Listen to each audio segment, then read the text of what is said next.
ಆಸ್ಪತ್ರೆಯಲ್ಲಿ ಔಷಧಿ ಇದೆಯಾ? ಇವತ್ತು ಉದ್ಯೋಗ ಇದೆಯಾ? ಲಕ್ಷಾಂತರ ಜನ ಯುವಕರು ಉದ್ಯೋಗ ಧಾರವಾಡದಲ್ಲಿ ಓಡಾಟ ಮಾಡಲಿಲ್ಲ. 3 ಲಕ್ಷ ಜನ ಯುವಕರು ಬಂದು ಹೊಡೆದ ಬೀದಿ ಬಿದ್ದಲ್ರಿ. ಕರ್ನಾಟಕದ ಇತಿಹಾಸದಲ್ಲಿ ನಿರುದ್ಯೋಗಿಗಳು ಸೇರಿ ಇಂಥ ದೊಡ್ಡ ಹೋರಾಟ ಮಾಡಿದ್ದು ಫಸ್ಟ್ ಟೈಮ್. ಇದು ಫಸ್ಟ್ ಟೈಮ್. ಗೊತ್ತಿಲ್ಲ ಸಿದ್ದರಾಮಯ್ಯನವರಿಗೆ? ಕಾಂಗ್ರೆಸ್ ಉಳಿದವ್ರು ಯಾರು? ಲೀಡರ್ ಯಾರ್ರಿ? ಯಾರು ಉಳಿದವ್ರ ಲೀಡರ್ ಅಂತ? 5 ಓಟ್ ತರೋ ಲೀಡರ್ ನಾವು ಅದೇವಿ ಅಂತ ಹೇಳ್ರಿ. ಸಿದ್ದರಾಮಯ್ಯನವ್ರಿಗೆ ಬಾಲ ಮೇಲೆ ಗೆಲ್ಸಿದ್ದೆ ನಾನು. ಒಪ್ಕೊಂಡ್ರಲ್ಲ ಅವರು, ಹೌದು ನಿಜ ಅವರೇ ಎಲೆಕ್ಷನ್ ಮಾಡಿದ್ರು ಅಂತ. ಯಾಕೆ ಮಾಡಿದ್ವಿ? ಬೇಕು ರಾಜ್ಯಕ್ಕೆ.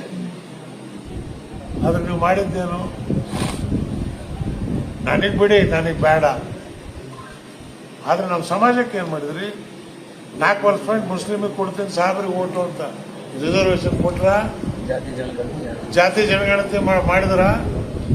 10,000 ಕೋಟಿ ರೂಪಾಯಿ ಬಜೆಟ್ ಅಲ್ಲಿ ಕೊಡ್ತೀನಿ ಅಂದ್ರೆ ಕೊಟ್ರ? ಅರೆ 86,000 ಜನ ಅವ್ರು ಸಾಬ್ರು ಒಂದು ಟಿಕೆಟ್ ನಮ್ಮದು ಕೊಡೆಯ 40 ವರ್ಷದಿಂದ ಕೊಟ್ಟಿಲ್ಲ ಕೇಳಕ್ ಹೋದ್ರೆ ಬೈದು ಕಳಿಸ್ತಿರಲ್ಲ ನೀವು. ಇದು ಜನ ಇವತ್ತು